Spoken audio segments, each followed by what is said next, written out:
Latvijas skolas izdomā veidus, kā labāk iekustināt smadzenes. Sveiki, mēs esam 10. B.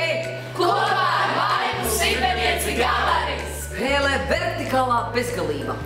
Pētījumi liecina, ja esam kustīgi, palīdzam, saskaramies, sadarbojamies, mēs iekustinām smadzenes. Sāk. 1, 2, 3, 4, 8. 7, 8, 5, 6, 4, palundra.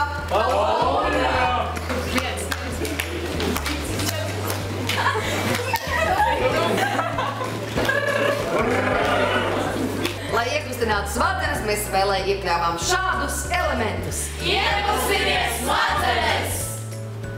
Projekts Iekustini smadzenes.